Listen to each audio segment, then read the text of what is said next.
críticas que son dañinas, destructivas. Muchas veces la palabra la utiliza como murmuración. Alabado sea el Señor. Y son estrategias que hemos estado viendo que la utiliza el enemigo para detener el avance del reino de los cielos. Amén. Eso está sucediendo y es bien importante, iglesia. Nosotros no podemos estar ignorantes de esta realidad. ¿Por qué? Porque esto lo vamos a estar viendo en nuestro caminar como cristianos. ¿Ok? Acuérdese, Pablo dijo en un momento: he acabado la carrera, ¿verdad? He terminado la carrera. Ya él le quedaba, ¿verdad?, entregar su vida, su alma al Señor, pero a nosotros todavía nos queda camino por delante y todavía tenemos que enfrentar diferentes momentos difíciles de la vida. ¿Ok? O sea, momentos que no van a ser tan fáciles, pero si estamos debidamente entrenados, si estamos debidamente capacitados, si no andamos en ignorancia, cuando lleguen esos momentos, usted y yo vamos a entender y vamos a decir: wow, verdaderamente esto es algo que se habló en la iglesia donde yo me congrego. Amén. Así que todos los hermanos que nos ven por internet de igual manera reciben la misma impartición, la misma instrucción de estos discipulados y pueden, ¿verdad?, recibirlo a través de nuestra página de YouTube, ICOS, Casa del Joven, a la gloria de nuestro Señor. Amén. Y estuvimos hablando la última vez que nos reunimos y queremos, ¿verdad?, aprovechar el tiempo. Hemos estado hablando de la crítica como una estrategia de Satanás en los últimos tiempos, ¿ok? Y la Biblia llama en este caso murmuración, algo que es bien dañino y afecta mucho la vida del líder, la vida del creyente. Escuche esto: el propósito principal de la crítica es robarnos la fe, paralizarnos, detenernos y evitar que hagamos algo para Dios. Casi siempre cuando usted decide hacer algo para Dios, escuche esto: cuando usted tiene un llamado, cuando usted decide hacer algo para Dios, que usted dice: no, yo voy a hacer algo para Dios, y usted recibe una visión, recibe un llamado, Dios lo toca en algo, Dios le revela algo, y usted empieza a hacer algo para Dios, muchas veces llega la crítica para tratar de detenernos. ¿Ok? O sea, escuche esto: el enemigo va a hacer cualquier cosa para tratar de detener la obra del Señor. Y lo hemos estado viendo a través de las distracciones, lo hemos estado viendo a través de las desilusiones y lo estamos viendo ahora a través de la crítica. Se requiere que usted haga algo en la vida, lo que sea, para que la crítica venga. Si usted no quiere ser criticado por lo que está haciendo, pues no haga nada. Y aún no haciendo nada lo critican, pero si no quiere que lo critiquen más, empiece a hacer algo para el Señor. Empiece a trabajar para el Señor, empiece a desarrollar una visión, un ministerio, y le va a caer la crítica encima porque el enemigo va a buscar que usted no haga nada, quiere detenerlo. ¿Ok? Hay gente que el enemigo incita para criticar a los hijos de Dios y ellos ni siquiera se dan cuenta de que están siendo usados. Muchas veces la gente que lo critica a usted ni cuenta se da que el enemigo lo está utilizando. Ni cuenta se da. Ellos piensan que son ellos, pero no se dan cuenta que el enemigo lo está utilizando para lanzar un comentario, una crítica o una murmuración que va a afectar el desarrollo o el deseo de lo que usted está haciendo. Si el enemigo logra quitarle a usted el deseo de hacer algo para Dios, ¿qué va a hacer? Lo va a detener. ¿Ok? Muchas veces de ahí entra el desánimo. Muchas veces la gente se desanima porque comenzaron a hacer algo para Dios y comenzó la crítica, comenzó la murmuración. Usted dice: pero si estoy haciendo esto para Dios y está pasando esto, pues yo no hago nada. Y es precisamente lo que el enemigo quiere, que usted no haga nada para el Señor. El enemigo usará a la gente para criticarlo cuando usted esté haciendo algo diferente. Otros critican porque simplemente son carnales. Hay asuntos, ¿verdad?, que la gente no se da cuenta que están siendo utilizados por el enemigo, y otros simplemente porque les gusta criticar. Hay gente que siempre le gusta. Usted siempre va a ver a alguien que critica. Si usted hace un buen bizcocho, alguien va a decir: este bizcocho no sabe bien, o está muy salado, o está muy mojado, o está muy seco, o el frosting está muy duro. Siempre va a haber alguien que critica. Son pocos los que le van a decir: wow, este bizcocho quedó de show. Siempre va a haber ese tipo de personas. Usted no caiga en esa trampa del enemigo. Usted no le preste la boca al enemigo para criticar a nadie. ¿Escuchó eso? Usted no le preste la boca. Quizás Santiago en un momento, cuando hablaba precisamente del uso que le damos a la lengua, porque mire, amado, mire que tenemos que ver el uso que le damos a la lengua. Es como Santiago dice que es un pequeño, escuche esto, es un pequeño fuego que enciende un gran bosque. ¿Cómo usted puede entender eso? ¿Cómo usted puede analizar eso? Un pequeño fuego que enciende un gran bosque. Es como el timón del barco, como algo tan pequeño puede darle dirección a la nave. Así es la lengua. Si la lengua nosotros no la utilizamos bien, si utilizamos la lengua para criticar, para hacer comentarios, cosas que no debemos decir, se la estamos prestando al enemigo para que la use. ¿Ok? Yo me acuerdo de una vez de uno de estos grandes predicadores que decía, usted debe siempre pensar lo que va a decir antes de hablar. Pero muchas veces hablamos y ni siquiera pensamos lo que dijimos. Que venga el chorro por ahí, que vengan las consecuencias, como quien dice. O a veces decimos y pensamos, wow, ¿qué dije? Eso que dije todo mal, pero ya está, ya lo dijo. Así que el cristiano debe ser tardo para hablar, tardo para irarse, debe pensar las cosas antes de decirlas. Porque muchas veces, escuche, criticamos algo cuya iniciativa es de Dios y no del hombre. ¿Entendió eso?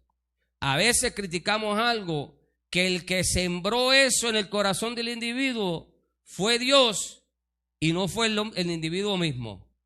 Y quizás por no entenderlo, por no hacer lo que debemos hacer, que lo primero que debemos hacer es orar y pedirle a Dios que nos dé la misma revelación y poderla entender, pues en vez de orar lo que hacemos es que criticamos, tiramos el comentario o decimos algo que no debemos decir, ¿ok? En ocasiones la crítica comienza en nuestra propia casa. Yo me acuerdo, ¿verdad? Y esto sucede mucho. Yo le he dado como testimonio que cuando yo me convertí, la primera crítica la recibí de mis seres amados. Los primeros que me decían que eso era cosa de locos o que eso era cosa de religiosos, era mi familia. Me decía eso, en vez de apoyarme en mi decisión de servirle a Cristo, para que usted vea como muchas veces, iglesia, como muchas veces trabaja la ignorancia y como muchas veces el enemigo nos lo utiliza utilizando la crítica para tirar un dardo de fuego para detenernos. O sea, muchas veces uno de los problemas grandes que encontró, escuche esto, que encontró Oasis de Salvación, Casa del Joven, cuando empezó, ¿qué fue? Los padres de los jóvenes. Los jóvenes empezaron a convertirse a Cristo y los papás eran los primeros que venían a sacarlos de la iglesia. Así fue eso, ¿verdad, Gaby? Así fue eso. Yo vi muchos jóvenes que los padres los vinieron a buscar cuando estábamos allá en la marquesina, los sacaron de allá. Porque estaban en la iglesia adorando al Señor a ese nivel. Ahora, si estuvieran en un bar, no lo sacaban. ¿Ok? En ocasiones la crítica comienza en nuestra propia casa, iglesia o nación. Las personas más cercanas en las que más confiamos, que se supone que estén llevando la carga con nosotros y que saben que estamos haciendo la voluntad de Dios, a veces se suman a la crítica por no estar de acuerdo con algo en particular. Muchas veces, porque no están de acuerdo con nosotros, se suman a la crítica. En vez de, ¿qué dijimos? Orar. Y de pedirle a Dios, ¿verdad? Que les revele, que le ayude a entender, porque escuche, iglesia, cuando Dios siembra algo en el corazón de alguien, no siempre la gente lo va a entender. Al principio mucha gente no lo va a entender. ¿Saben cuándo lo entienden? Cuando da fruto. Cuando ven el fruto es que la gente entiende y dice, wow, es que verdad es que, escucha lo que dicen, verdad es que eso era de Dios. Pero al principio lo criticaron. Entonces no se daban cuenta que la crítica podía ser una herramienta para desilusionar o quitarle el deseo a la persona de seguir haciendo lo que estaba haciendo. Porque normalmente cuando estamos empezando a hacer algo para Dios vamos a tener persecución, vamos a tener fuerzas que van contra nosotros, porque el enemigo sabe muy bien que lo que estamos haciendo es para la gloria del Señor, y él va a buscar la manera de que nosotros pues digamos, pero esto no sirve, esto no va para ningún lado, esto no puede ser, esto me está costando perder el amigo, me está costando que los familiares me critiquen, y lo último que uno hace pues es dejarlo todo perdido y no hacer nada, porque llegó la crítica. Y muchas veces, como estamos diciendo, la crítica puede comenzar en nuestra propia casa, con nuestros seres queridos, nuestros seres amados, o quizás en nuestra iglesia. Yo me acuerdo, mire, a modo de testimonio, yo me acuerdo cuando yo pertenecía a una denominación, un compañero, un hermano en la fe, comenzamos a hacer un trabajo en la comunidad. Siempre Dios nos había llamado en esa línea de los jóvenes, y empezamos a trabajar en una comunidad que era bien dura, bien fuerte, y el trabajo empezó a dar fruto, pero como el trabajo no lo hicimos de forma tradicional, de que pues, fuimos y hubiésemos ido, ¿no? Y vamos a llevar un culto allí a la cancha para que se convierta. No, nosotros no hicimos el trabajo así.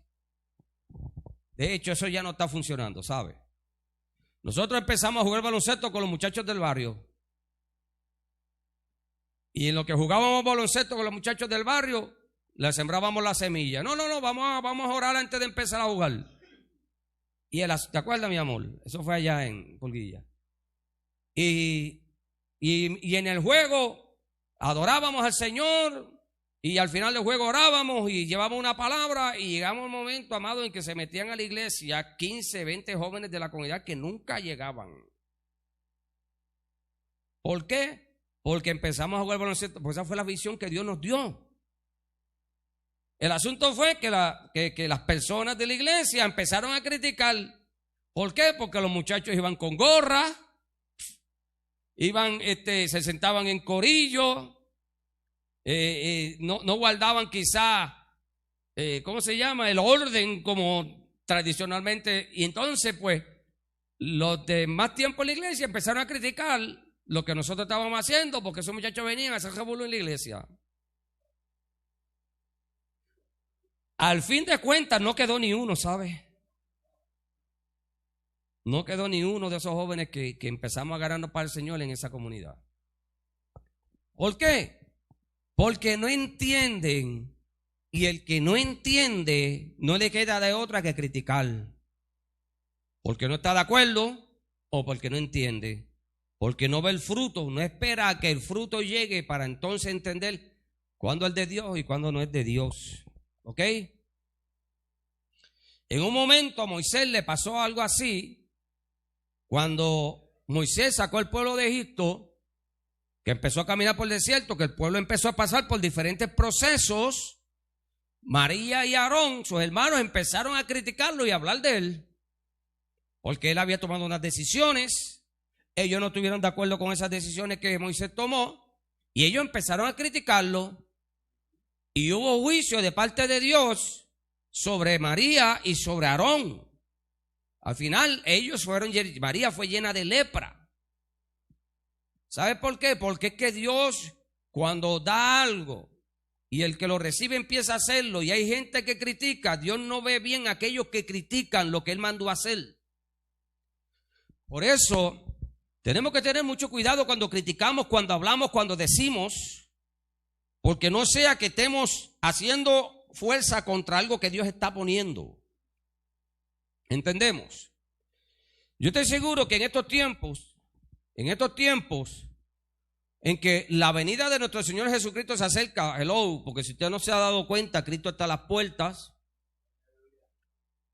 Dice la palabra que hoy está más cerca nuestra redención que cuando creímos. En aquellos tiempos lo decían. Ok, Apocalipsis dice que en la revelación de Juan, el ángel le dijo a Juan: escribe, porque el día se acerca, el Señor se acerca. Y si en aquel tiempo decían que estaba cerca, imagínense ahora. Yo estoy seguro que en este tiempo, esta generación que nosotros estamos viviendo, Dios va a traer estrategias nuevas para ganar almas. ¿Entendió?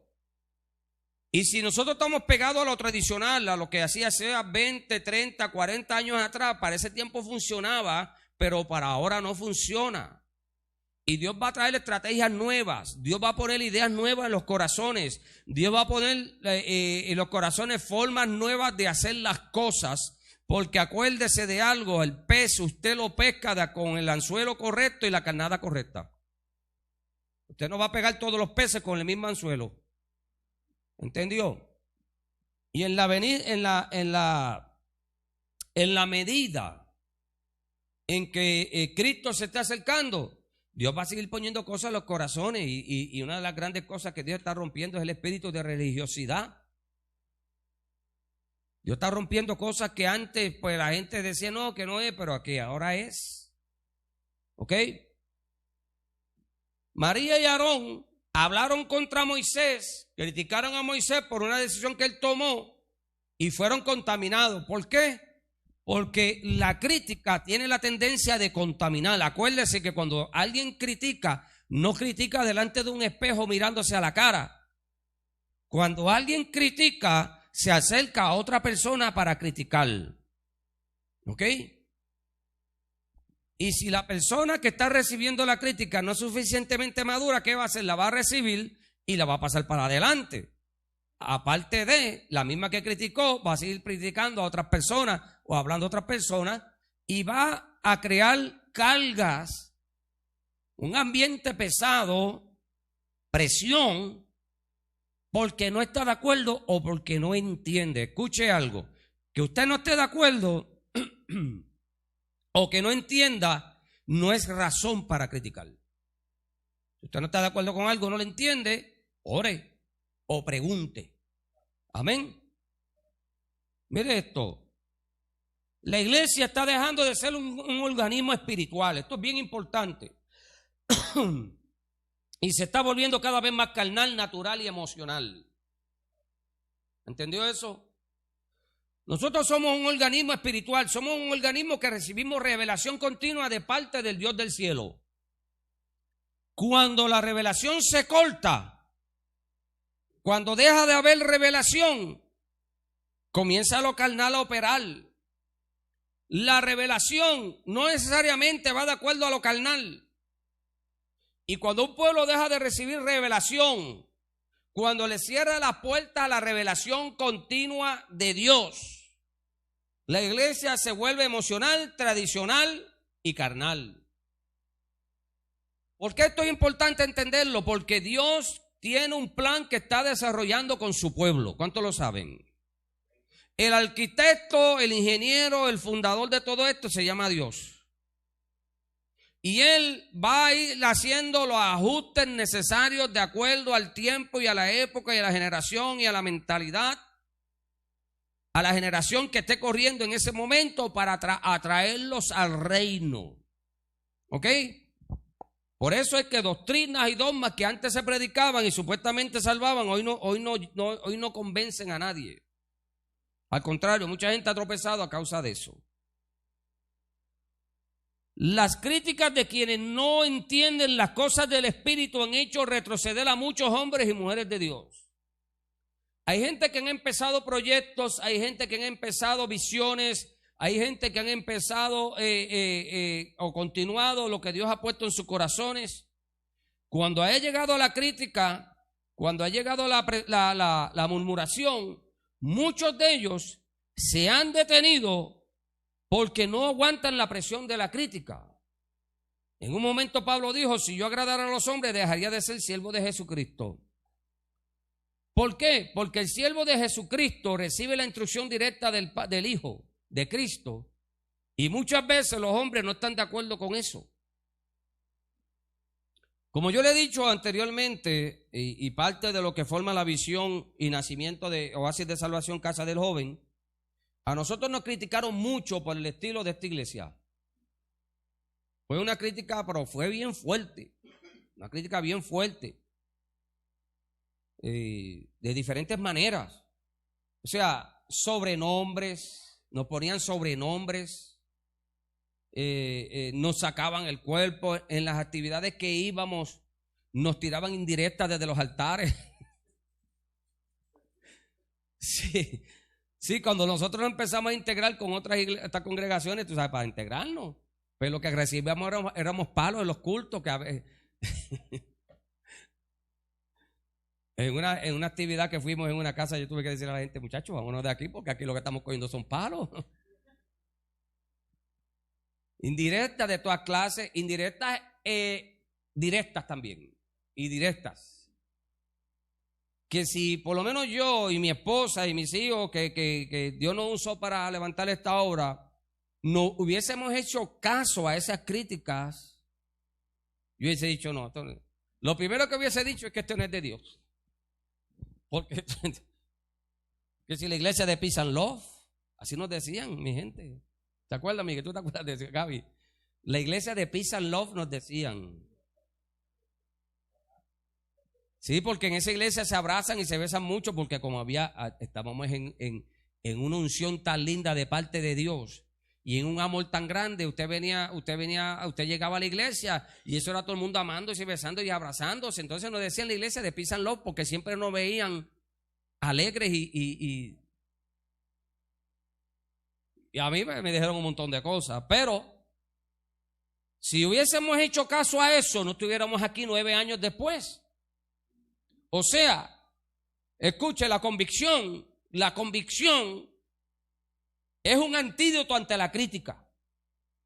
Cuando hay convicción, cuando usted está convencido de que lo que usted ha recibido ha venido de parte de Dios del cielo porque se amolda a los valores del reino, la crítica no lo va a detener.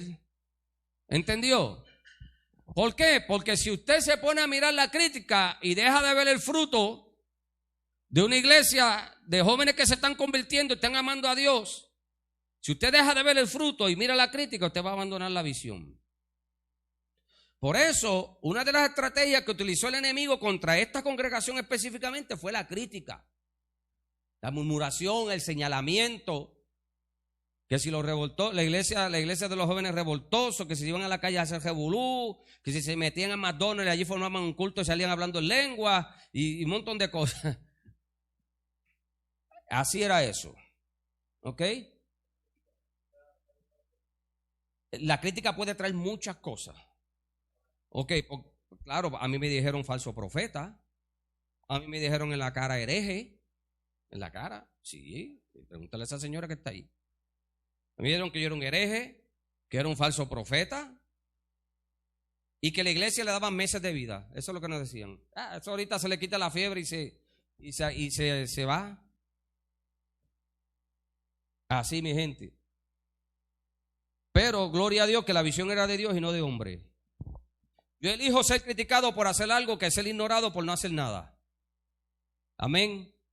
Las visiones siempre traen la visión. Cuando Dios trae una visión, cuando Dios trae un propósito, cuando Dios siembra algo, sabe que el paquete trae crítica. A Jesús lo criticaron, a Jesús le decían que en el nombre de Belcebú echaba fuera demonios, que por Satanás echaba fuera los demonios. Le decían, pero si este es el hijo de carpintero, del supuesto carpintero, que si de María, que si, porque cómo es posible, ¿no? Que si los hermanos, y muchas veces, si se dan cuenta, cuando fue a su ciudad natal, no pudo, dice la Biblia, no pudo hacer muchos milagros ahí. Porque en vez de recibirlo con gloria como merecía, lo recibieron con crítica, y la crítica siempre tiende a detener de alguna manera el avance del reino. Por eso es que el enemigo la está utilizando tanto, y en los tiempos finales donde el Señor tiene que hacer algo, escuche esto y se lo digo de esta manera, donde el Señor tiene que hacer algo, porque si el Señor no hace algo nuevo, número uno, que rompa el espíritu de religión, número dos, que liberta a los que están cautivos en la calle, si Dios no hace algo nuevo, lo que se van a perder son multitudes, incluyendo cristianos. ¿Entendió eso?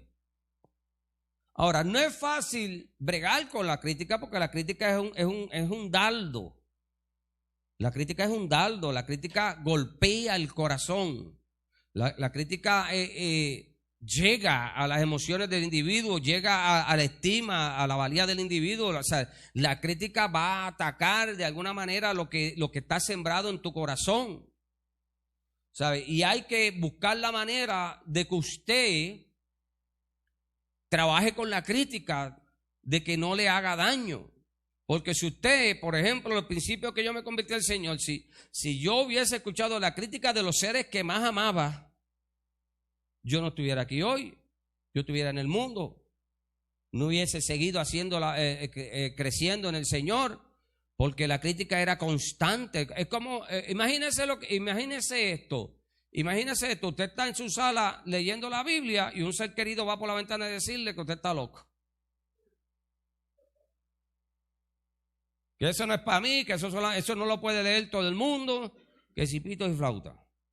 Y usted recién convertido.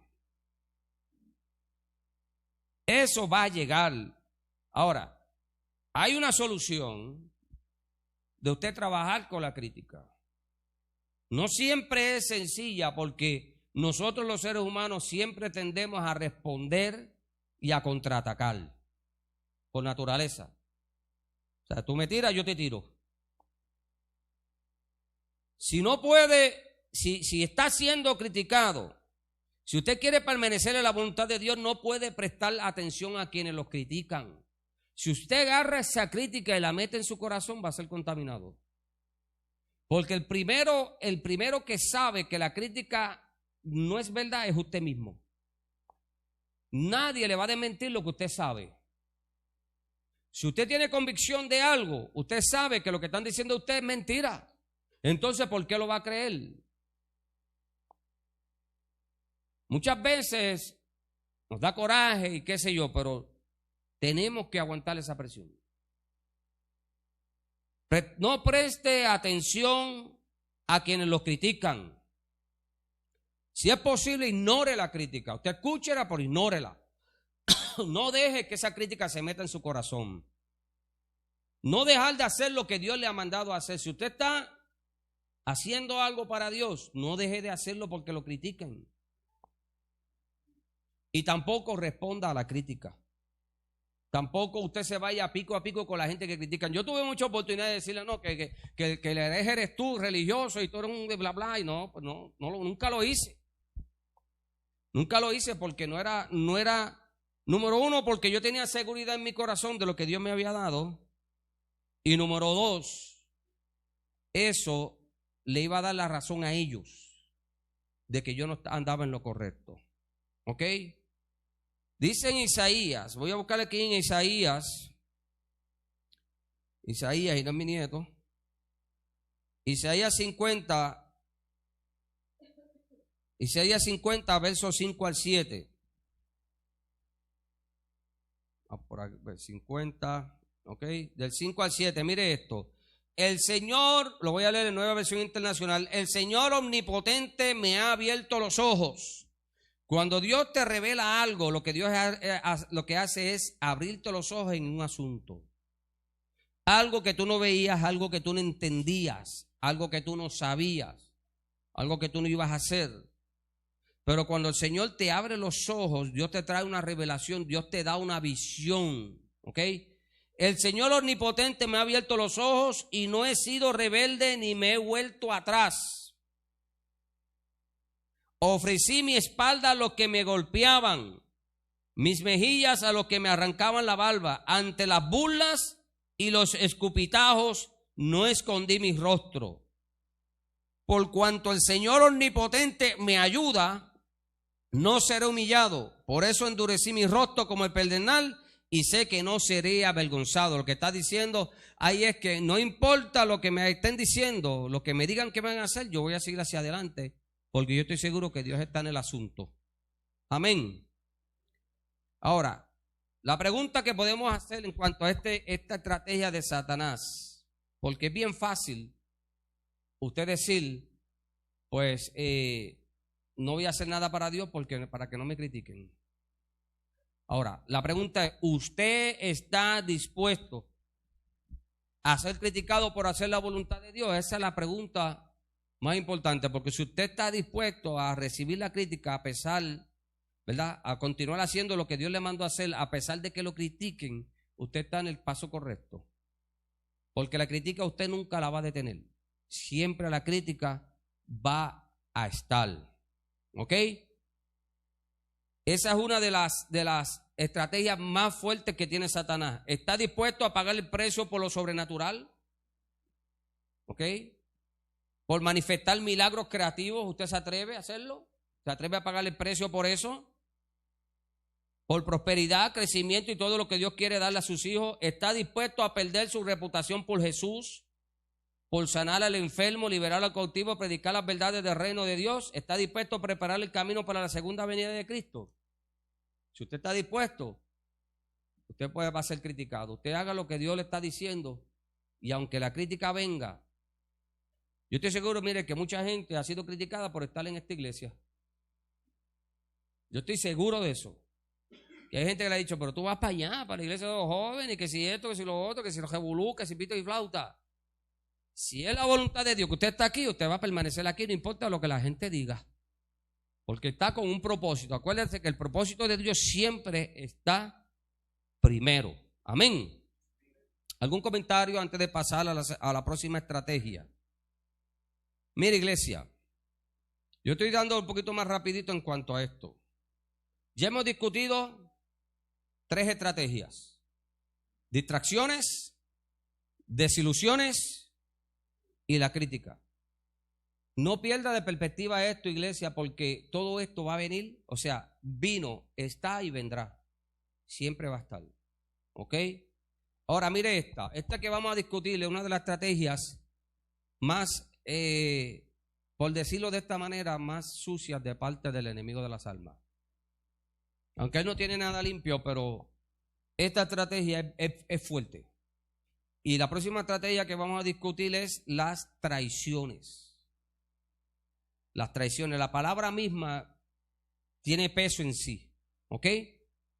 Mire esto. Hasta ahora hemos visto cómo las distracciones, desilusiones y críticas, son 3 las que hemos visto, son algunas de las estrategias que el enemigo está utilizando con ímpetu en los últimos tiempos para atacar la iglesia en general y a cada cristiano en particular. Todo y cada uno de nosotros, escuche, ya sea de manera colectiva. Hay 2 maneras en que Satanás ataca: de forma individual o de forma colectiva. Lo va a atacar a usted como individuo y nos va a atacar a nosotros como iglesia colectivamente. ¿Ok? Mire esto. Su finalidad es demorar, obstruir y evitar que preparemos el camino para la segunda venida de Cristo. ¿Cómo nosotros preparamos el camino a la segunda venida de Cristo? Ganando almas y predicando el evangelio, produciendo madurez, cumpliendo con los ministerios y las asignaciones. Iglesia, siendo buenos mayordomos del reino de los cielos, porque somos mayordomos. ¿Cuál es la mayordomía que Dios nos ha dado a nosotros? A veces pensamos en dinero. La mayordomía que Dios nos ha dado a nosotros es el cuidado del reino, del cuidado de la iglesia, del cuidado de los ministerios, del cuidado de la visión. Nosotros somos mayordomos. El Padre es el dueño de la finca y nosotros somos los mayordomos de su finca. A nosotros Dios nos ha dado, nos ha encomendado eso. Eso es algo que nosotros tenemos que tener bien claro, amados. Bien claro. Porque ningún mayordomo es traído para destruir, para robar, para hacer daño. Al contrario, ¿cuál es la función del mayordomo? Es cuidar lo que el dueño tiene. O sea, el encargo que el dueño de la finca nos dio es cuidarla. Y todos y cada uno de nosotros, desde una manera, desde una perspectiva, somos mayordomos de esta finca. Amén. ¿Ok? Él quiere demorar y tal que se prepara la segunda venida de Cristo. Satanás sabe que su fin es inminente. Satanás es poderoso, pero es bruto. Él lo sabe, que le queda poco tiempo. Desde que Jesús lo venció muriendo en la cruz y resucitando al tercer día, el enemigo trabaja incesantemente. Esto es algo que nosotros nunca podemos perder de perspectiva, iglesia. Mientras usted duerme, Satanás trabaja. Algo él está cocinando contra usted para mañana, o quizás para ahorita cuando salga del templo. Algún revolú, algo va a pasar, que lo cancelamos en el nombre de Jesús. Pero él está trabajando, él no se va a quitar. Yo le estoy enviando una serie de videos, véanlo. ¿Ok? Vean los videos que yo le estoy enviando. El enemigo trabaja incesantemente para evitar que llegue la hora de su juicio. Ahora, sabiendo que su final se acerca, está intensificando su ataque de manera que solo quienes permanecen, escuche, velando y orando. Velando y orando. No distraído, no en desilusiones, no escuchando críticas, sino velando y orando. ¿Sabe por qué tú tienes que velar y orar? Porque la traición va a llegar. Solamente los que estén velando y orando pueden advertir sus fechorías y estar listos para darle la tocada final. Mire, iglesia, cuando usted camina en el Espíritu, la palabra nos manda a caminar en el Espíritu, anden en el Espíritu, ¿verdad? Eso es lo que dice la palabra. ¿Lo dice o no lo dice? Dice que andemos en el Espíritu. Andar en el Espíritu es vivir desde una perspectiva del reino, es vivir conectado con el Espíritu. Es vivir velando y orando. No es que usted va a estar perseado por ahí así. No es eso. Es que usted va a tener un estilo de vida de intimidad y comunión con el Padre. O sea, que no, por ejemplo, que no se sienta obligado en orar, sino que usted espontáneamente ore. Que usted espontáneamente alabe. Que usted espontáneamente esté discerniendo lo que sucede en los aires, las cosas que están pasando. Yo le estoy enviando a ustedes a través de los chats diferente información, inclusive yo le estoy enviando, lo último que le envié de lo que está pasando en Israel. Estaba discutiendo ahí con nuestro hermano Javier. En Israel están pasando cosas muy rápido. Cosas muy rápido, Israel. Es el reloj profético de Dios. Había un coro de levitas que estaban ya cantando, preparándose, un coro de levitas. Se lo envié a los chats, búsquelo. Hombres descendientes directos de la tribu de Leví, que están a cargo de las funciones del templo y ya están preparando canciones y salmos para cantar en el templo, ya están ensayando. Iglesia, hello, eso 30 años atrás no estaba pasando, 40 años atrás, 50 años atrás no sucedía. Eso está pasando ahora. ¿Por qué? Porque Cristo vuelve. Se está preparando el terreno. Una palmera, estaba discutiendo ahí con nuestro hermano Javier, una palmera que ya estaba extinta de Israel. Más de 2000 años de extinto. Encontraron una semilla guardada en lo que era el palacio de Herodes, en una botella. Semillas de más de 2000 años. Ya la palma nació. Y ahí está la noticia. Palmeras de dátiles,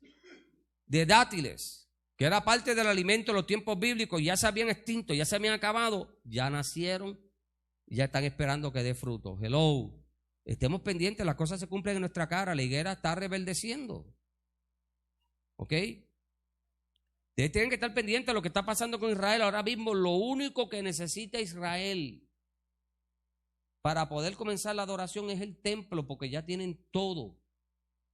Todo, desde la vaca roja, desde los sacerdotes, desde los utensilios del templo. Tienen todo, excepto el templo. Y el templo, los ingenieros de Israel dicen que con la tecnología que ellos tienen, en menos de un año construyen el templo. El templo, ¿por qué es importante el templo? Porque es profético, es el lugar que va a ser, ¿cómo se llama esa palabra? Profanado por el anticristo. En ese templo que se va a construir, va a ser el templo profanado por el anticristo y se va a hacer pasar por Dios. En ese templo que ya mismo se va a construir. Entonces no hay tiempo para hacerles caso a las distracciones del diablo. Tenemos que enfocarnos en nuestra salvación. Hoy más que nunca tenemos que enfocarnos en nuestra salvación. Si hemos pecado, arrepentirnos de nuestros pecados y vamos a seguir hacia adelante. Vamos a enfocarnos en el reino, en ganar alma para Cristo, en desarrollar la visión, para cuando el Señor venga nos encuentre trabajando. ¿Cuántos dicen amén? O sea, no hay tiempo para estar pensando en boberías, en cuestiones, en que si aquel me dijo, que si aquel me hizo, que si aquella, que si el otro. Eso es lo que el enemigo quiere, distraernos. Que si aquel está hablando, que si pasó esto. No. Nosotros tenemos que enfocarnos en que Cristo está a las puertas. Jesús está a la puerta. Esto no es un cuento de Disney ni de Universal Studios. Cristo está a las puertas. Las señales están cumplidas, iglesia. No hay manera. Desde que las señales se dieron, donde Jesús dijo, oiréis de guerra y rumores de guerra. En los tiempos bíblicos no había manera de saber eso. Porque no había radio, no había televisión. ¿Sabes? No sabían si había guerra en 10 países más abajo. No lo sabían. Usted y yo lo sabemos porque tenemos las noticias aquí. Oiréis de plagas, de peste. No lo sabían, no había manera de saberlo. Ahora nosotros sabemos porque la tecnología está aquí. O sea, todo eso se está cumpliendo delante de nosotros. Delante, como dijo Daniel, que la ciencia aumentará y muchos correrán de acá para allá. Hay gente que están hoy están aquí y ahorita están en otro país. Y de ahí caen en otro país. Muchos correrán de aquí para allá. Todo eso se está cumpliendo, iglesia. Alabe. Mire esto.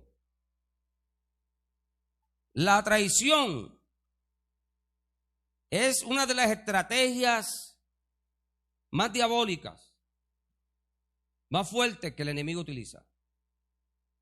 Porque la traición ataca directamente al corazón del individuo. La traición es una estocada directa al corazón. ¿Ok? ¿Por qué? Porque nadie espera ser traicionado. Nadie dice, dame prepararme para la traición. La traición llegó. Y llegó como un puñal directo al pecho. ¿Ok?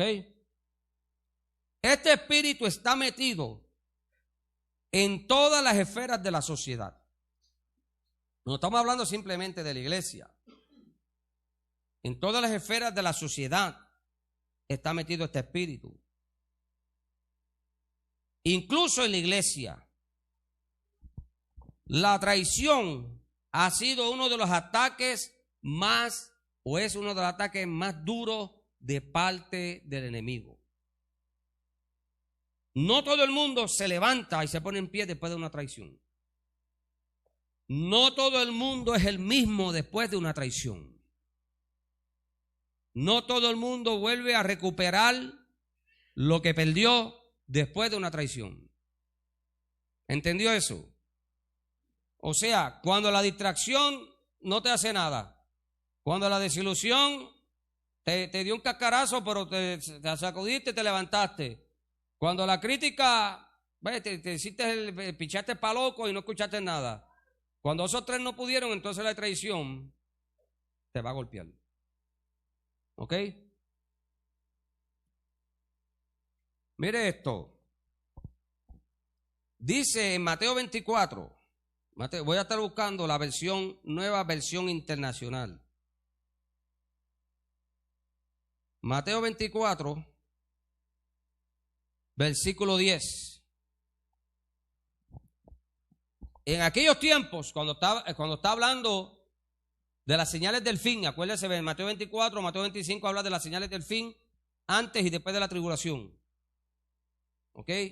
En aquel tiempo muchos se apartarán de la fe. Unos, escuche esto, unos a otros se traicionarán y se odiarán. Esa es la nueva versión internacional. ¿Ok? O sea, quiere decir, escuche esto, si estamos hablando de Mateo 24 y Mateo 25, señales antes del fin, estamos diciendo que una de las señales antes del fin va a ser ¿qué? La traición. Por eso es que usted no puede abrir su corazón a todo el mundo. La Biblia dice, sobre toda cosa guardada, guarde su corazón, porque de él mana la vida. Usted no puede poner su corazón en un plato para que la gente juegue con él. ¿Entendió? Usted tiene que cuidar su corazón. Eso no es cualquier cosa. Hay gente que se entregan y sueltan todo y cuando los traicionan se echan la soga al cuello. Al igual que en la iglesia pasa lo mismo. No todo el que llega a la iglesia viene con el deseo de edificar. Nosotros tenemos que entender eso, iglesia. No todo el que llegue aquí a Oasis va a venir con la intención de edificar. Nosotros quisiéramos que todo el que llegue aquí se quede y adore. Pero si Dios lo saca, ¿qué va a hacer usted? ¿Se va a enojar por eso?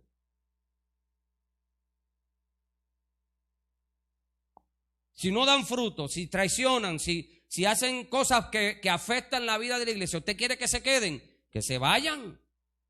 El primero que le abro la puerta soy yo. ¿Para qué queremos gente que no edifiquen?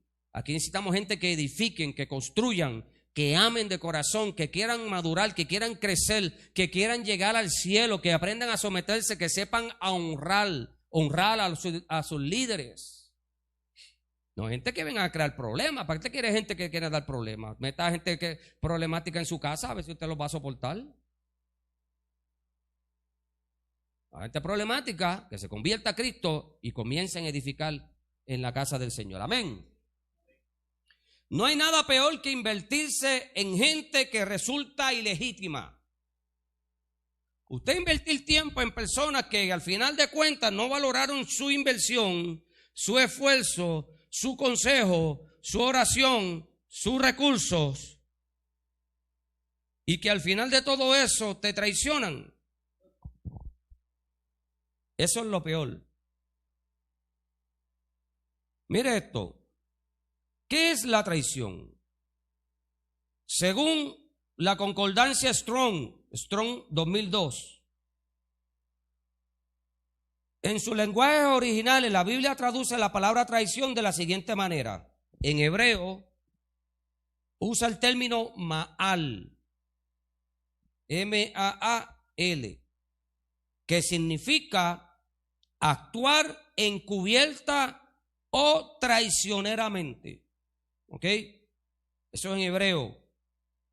Hacer iniquidad, rebelión, espíritu de Absalón, espíritu de rebelión, traición, transgresión, falacia e infidelidad. Ahora, en el griego, eso fue en el hebreo. ¿Se dio cuenta de todo lo que implica la traición? Vuelvo y repito, escuche. Actuar encubiertamente o traicioneramente. Hacer iniquidad, rebelión, traición, transgresión, falacia e infidelidad. Eso en hebreo. La misma concordancia en griego dice, usa el vocablo griego prodotes. Se escribe P-R-O-D-O-T-E-S. En hebreo, en el sentido de entregar a alguien en mano de otro. O sea, entregar a alguien en mano de otro. En todo caso, del enemigo. Por su parte, el diccionario expositivo Vine de 1999, haciendo referencia a Lucas 6:16, específicamente le asigna el término prodotes a Judas. Prácticamente como un título. O sea, lo que se le aplica a Judas es lo que dice en el griego, que es entregar a alguien en manos de otro. Eso no fue lo que hizo Judas con Jesús. Él lo entregó. Él lo traicionó. Pero es interesante lo que dice en el arameo. Porque en el arameo, digo, en el hebreo cubre más que en el griego. Como le dije, rebelión, transgresión, traición, falacia, infidelidad, iniquidad o actuar encubiertamente. Todo eso es la definición de traición en hebreo, ¿ok? Así que no estamos hablando, escuche esto, no estamos hablando de algo que no esté operando hoy, está operando hoy de diferentes maneras en diferentes ámbitos. Estamos hablando de algo, escuche, que nuestro mismo Señor y Salvador Jesucristo vivió. Por supuesto, tenemos que entender que gracias a la traición de Judas, Jesucristo venció en la cruz. ¿Entendemos? Pero desde la perspectiva de la traición misma, fue un acto doloroso porque Judas era uno que comía de la mesa del Señor. Inclusive estaba a cargo de la tesorería. ¿Ok? Ahora mire esto, iglesia. Y yo le hablo de esto. Y yo le pido al Señor con todo mi corazón que Dios sane cualquier herida que la traición haya causado en cualquiera de los que pertenece a esta congregación o de aquellos que nos estén viendo por internet. Mire esto. La traición es una de las heridas más dolorosas y profundas que alguien pueda pasar en la vida. Y por lo general viene de gente cercana. ¿Entendió eso? Si una persona de afuera nos traiciona, pues pasa con ficha, quizá un compañero de trabajo, nos tira al medio, qué sé yo, un vecino se pone ampolleta y dice cosas que no son, ¿verdad? Como nos pasó a nosotros allá. Pues uno no aguanta presión. Pero cuando se trata de alguien cercano, de gente que está cerca de uno, ya sea familia o ya sea iglesia, eso duele. Como dicen por ahí, eso duele. Si uno de afuera nos traiciona, el hecho duele, pero es más tolerable que si lo hace alguien que conocemos y que gozó de nuestra amistad. Cuando una persona cercana nos traiciona entregándonos a manos de nuestros enemigos, el dolor es infinito. La traición es una de las ofensas más difíciles de perdonar. No imposible, pero más difíciles. ¿Ok? Y una de las situaciones de las que nos cuesta reponerse, por eso es que la traición, tras que es difícil perdonar, coge tiempo en lo que la herida es sanada. En lo que eso se sana, se procesa y uno vuelve otra vez a coger confianza, vuelve a subir la estima, el valor. Ya uno empieza a analizar con más tiempo, empieza a relacionarse con personas o a hacer diferentes tratamientos, ¿verdad? Como hacen nuestros hermanos doctores, psicólogos y pastores y consejeros, que empiezan a trabajar con el corazón de la persona y uno empieza a bregar con la situación, pues uno va mejorando poco a poco, pero nunca se olvida. Siempre queda esa cicatriz, aunque seca, pero queda ahí. ¿Ok? Escuche esto. Cuando una persona cercana nos traiciona entregándonos en manos de nuestros enemigos, el dolor es infinito. La traición es una de las ofensas más difíciles de perdonar y una de las situaciones de las que cuesta reponerse. Por eso la iglesia tiene que ser un ente sanador y restaurador. ¿Entendió? No sé cómo el Padre bregará con los que traicionan en la casa del Señor. No sé. Porque una de las cosas grandes que debe hacer la iglesia del Señor es sanar a aquellos que han recibido traiciones en la vida, que han recibido experiencias. La iglesia debe sanarles, restaurarles e introducirlos en la familia del Señor, en la casa del Señor, para que sean bendecidos. Escuche esto, amado. Si usted oye las oraciones de Pablo, una de las oraciones más dolorosas que Pablo hizo fue aquella que dijo: todo el mundo me dejó, me han dejado solo y lo que me queda es este carcelero imprudente que me está fastidiando la paciencia. No sé cómo Jesús se habrá sentido, aunque Jesús era el Señor de la tierra, del cielo y de la tierra, cuando sus discípulos huyeron en el momento del arresto. Cuando Pedro lo negó 3 veces. Jesús nos da enseñanza de cómo nosotros debemos perdonar. Usted creía que ese individuo era su amigo, su hijo o hija espiritual, su discípulo, su hermano, en quien podía confiar. Pero resulta que en su corazón solo había envidia, interés egoísta y desprecio. Eso duele mucho. Cuando Se levantan en las iglesias líderes en los cuales uno como pastor confía y el líder traiciona. Eso duele. Y muchas veces uno como líder, como pastor dice, espérate, de ahora en adelante yo voy a hacer esto así. ¿Por qué? Porque uno tiene que cuidar su corazón. ¿Entendió? Cuando usted se le encarga algo en la iglesia, no se le está encargando algo que el pastor quiere que usted haga. A usted se le está asignando una tarea en el reino de los cielos. No sé cómo usted lo pueda ver, pero bíblicamente hablando, estamos diciendo que lo que yo como pastor le diga a usted que debe hacer, o el ministerio que se le asigne, lo que yo estoy haciendo es que el encargo que Dios me dio a mí, yo lo estoy compartiendo con usted. Y yo como pastor espero que usted sea fiel a ese encargo, porque en vez de recoger, si no es así, lo que va a hacer es desparramar. ¿Y quién tiene que recoger después? Soy yo. ¿Entendió? Jesús tuvo una experiencia similar con uno de sus discípulos, Judas. Judas lo traicionó. Judas andaba con Jesús, pero nunca se sintió parte de su discipulado.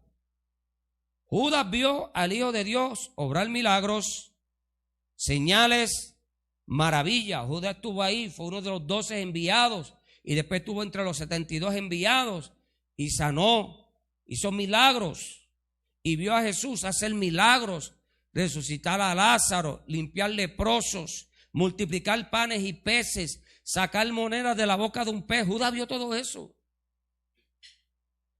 O sea, de entre los muchos que seguían a Jesús, él era uno de los 12. Era uno de los ¿qué? De los íntimos. ¿Entendió? Cuando la persona que traiciona no es de los íntimos, pues se aguanta, pero cuando es de los íntimos, que usted lo mire y dice, ¿que tú qué? ¿Qué tú hiciste? Jesús vio al Hijo de Dios obrar milagros, señales y maravillas, vio su amor, su compasión por la gente, su poder, su autoridad ante la enfermedad, la muerte, la opresión demoníaca y las fuerzas naturales. Judas vio la gloria de Dios, pero su corazón nunca fue transformado. Por eso traicionó al Hijo de Dios, y el que le entregaba le había dado señal diciendo, al que yo besare, hello. Oye, ¿por qué Judas no pudo haber usado otra señal?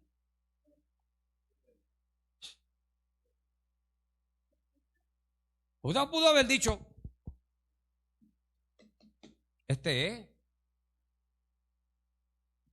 Pero mire esto, eso tiene una razón y es para que usted vea lo doloroso que es la traición y hasta dónde puede llegar. Lo mucho que hiere.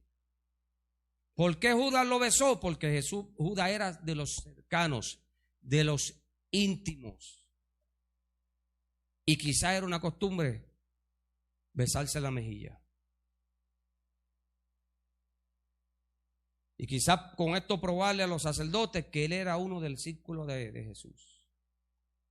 ¿Ok? Muchos son tocados por Cristo, escuche, pero no todos cambiados. Muchos son tocados, pero no todos son cambiados. Jesús le confió la confianza a Judas, el ministerio. Los Judas siempre van a llegar a nuestras vidas y nos dejarán marcas dolorosas. Siempre van a llegar y nos van a dar marcas. Por sus acciones deben hacernos volver nuestros ojos a la cruz.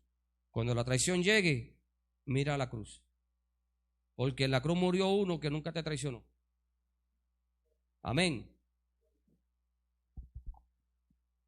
Mire, como propósito de la traición, escuche, como sabemos, nada hace el enemigo siempre está actuando.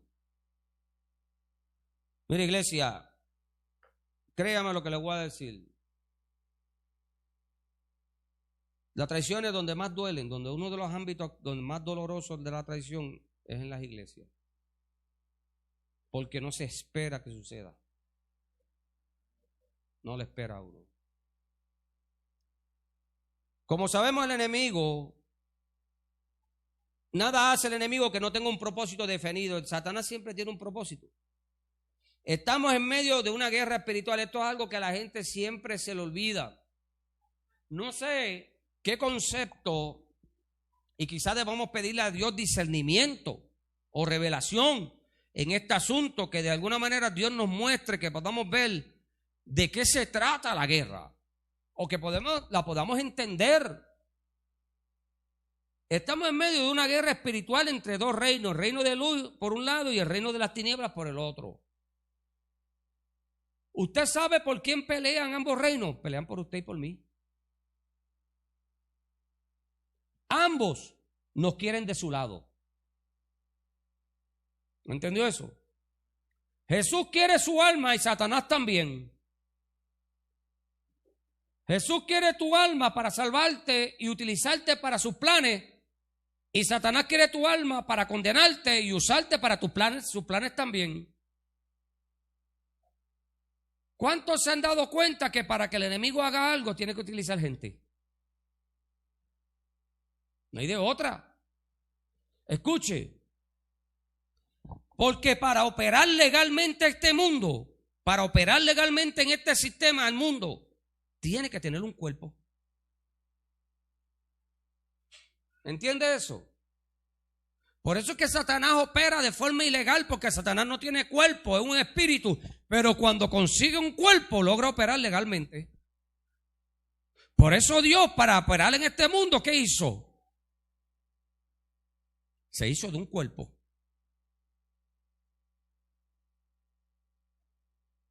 ¿Por qué Dios se hizo de un cuerpo?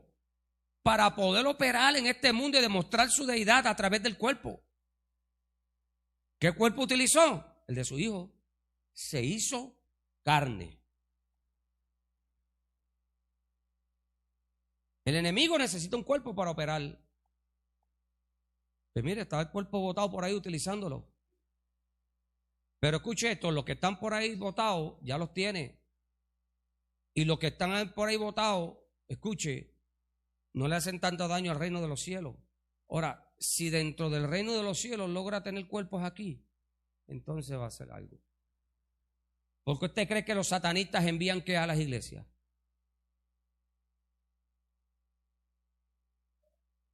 ¿Qué envían los satanistas a la iglesia? Gente. ¿Usted quiere ver un satanista operando? Busque los testimonios, los envía a las iglesias a operar. Y cuando no logra conseguir un satanista, ¿qué va a usar? Un carnal. Va a utilizar un carnal en la iglesia para operar. Mire esto. En esta guerra, Satanás, el diablo, acusador y engañador, usa la traición entre cristianos con el fin de destruir a ambas partes. Escuche esto. Cuando la traición logra infiltrarse en la iglesia, por supuesto, la traición, cuando se infiltra en tu iglesia, ¿en dónde opera? ¿O cómo opera? Entre hermanos. Fulano contra sutano. Miembro de un ministerio contra el líder.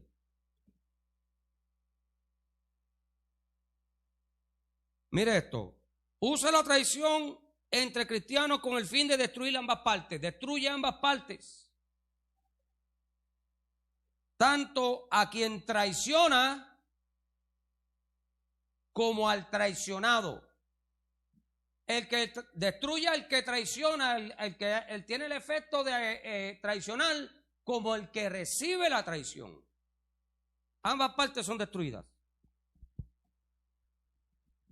A quien traiciona, lo destruye sembrando iniquidad en su corazón. O sea, el traidor se llena de iniquidad. Mira, amado, yo le voy a decir una cosa. Yo he visto gente, yo llevo en el liderato más de 25 años, yo sé lo que son traiciones en el liderato. Y yo he visto gente que han traicionado al liderato Y esa gente no han vuelto a ser los mismos.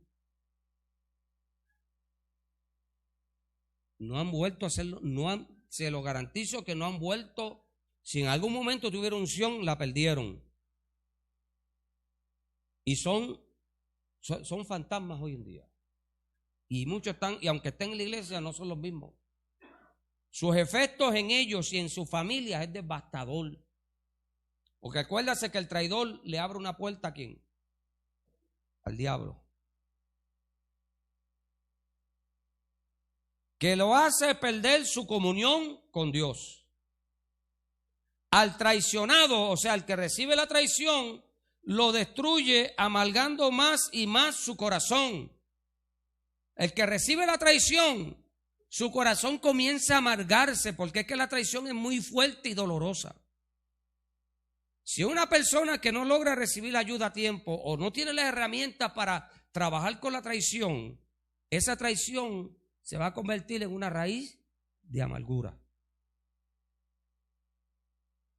Al traicionado lo destruye amargando más y más su corazón, haciéndolo perder su llamado, destino e influencia, enfrentándolo a la falta de perdón y hasta termina abandonando todo.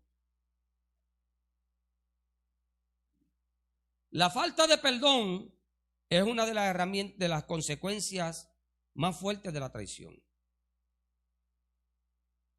¿Por qué? Porque la traición de por sí, como es tan fuerte, y la traición ha atacado todo tu ser, se hace bien difícil perdonar.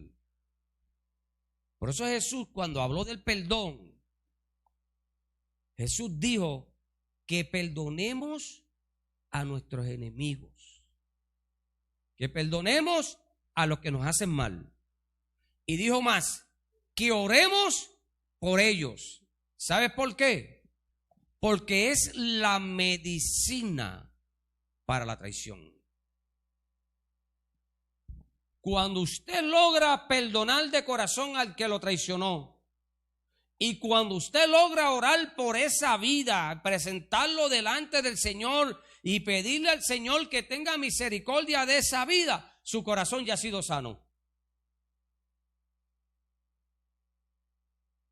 ¿Ok? Pero si usted no logra llegar a un nivel de madurez,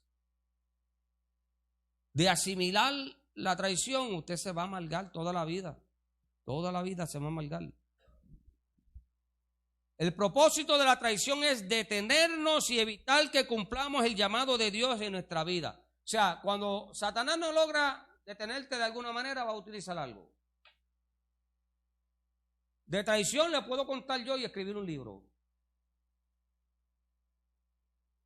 De diferentes maneras. Si usted no sana su corazón y se libera de la traición, le será difícil que se vuelva a levantar. Amado, y eso está probado. Las personas que no han sanado de una traición nunca se han podido levantar. Nunca. Nunca. El plan del enemigo es distraerlo, desilusionarlo, criticarlo, para finalmente prepararlo por completo. Para finalmente pararlo por completo y así evitar que cumpla la voluntad de Dios en su vida. En ocasiones el enemigo atacará su mente con dardos de fuego. Y es bien difícil que cuando, por ejemplo, usted está bajo una distracción, desilusión, crítica o traición, su mente va a ser bien bombardeada. Eso va a ser dardos, recuerdos, pensamientos, comentarios de personas, suposiciones, expectativas erróneas. Todo eso va a estar aquí. Por eso que hoy en día usted oye mucho de sanidad interior. Eso antes no se escuchaba tanto. Eso de sanidad interior no se escuchaba tanto. Ahora están choretas las iglesias de restauración. ¿Por qué? Pues claro. ¿Por qué hay tanta iglesia de restauración ahora? No, que iglesia de restauración. ¿Por qué? Porque hay tanta gente herida, maltratada, golpeada, destruida, traicionada, bajo condiciones de depresión. Y toda consecuencia de este tipo de ataque tan fuerte como lo es la traición. ¿Cómo podemos trabajar con esto? Cuando sucede la traición, porque la traición en algún momento nos va a llegar a la vida, iglesia. Créame, de alguna u otra manera, de un nivel u otro, pero va a llegar. Para combatir la traición y que el enemigo no logre su plan, necesitamos aprender a practicar el perdón como un estilo de vida. Tenemos que perdonar. ¿Ok? El perdón debe ser parte de un estilo de vida del cristiano. Si no perdonamos, escuche esto, nos estancamos, nos separamos de Dios y el enemigo gana. ¿Ok? El enemigo gana. Solo perdonando a los que nos traicionan como lo hizo Jesús, podemos desarmar los planes del enemigo y seguir adelante con nuestro propósito divino en esta tierra. Jesús lo dijo desde la cruz: Padre, perdónalos porque no saben lo que hacen. Hay mucha gente que no sabe lo que hacen, pero otros saben lo que hacen, ¿sabe? Pero como quiera, la palabra no dice que no perdonemos. Tenemos, amado, mire, créame que en el perdón hay una sanidad poderosa. Es como volver a nacer, ¿sabe? Es como salir de una enfermedad de diagnóstico terminal a un milagro de sanidad poderoso. Podemos, iglesia, escuche para terminar, podemos permanecer heridos, no podemos permanecer heridos ni ofendidos, no, ¿sabe? Eso no puede ser parte de nuestra realidad. ¿Ok? No podemos permanecer en ese estatus, no podemos permanecer así. No podemos permanecer heridos ni ofendidos con dolor en el corazón. Necesitamos perdonar, soltar esa carga y dejarla ir. Por eso Jesús dijo en un momento: vengan a mí los que están trabajados y cargados, que yo les haré descansar. La carga y el trabajo que la vida nos da, el Señor nos da descanso de ella. ¿Por qué? Porque nos enseña a perdonar. Si el enemigo a usted le da la oportunidad, el enemigo logrará desgastarlo. ¿Ok? Y eso es lo que el enemigo persigue con este tipo de distracción. La distracción, escuche, que más tiende a desgastar y a debilitar la fe de un cristiano es la traición. Esa le estamos dando en el tope a la distracción más fuerte. Si usted como cristiano ha recibido una traición, si usted como creyente ha recibido una traición, pídale al Señor que le dé espíritu de perdón, que pueda perdonar, que pueda olvidar, que pueda retomar su vida en Cristo. Todos y cada uno tenemos un propósito delante del Señor, todos y cada uno. Aleluya. Y el enemigo va a buscar la manera de detenernos, pero usted diga en su corazón: no importa lo que el enemigo haga en contra mía, yo voy a seguir hacia adelante. No importa lo que venga, yo sabré levantarme en el nombre del Señor, restaurar y vencer. Amén, iglesia. Le damos gracias al Señor. Hasta aquí el discipulado.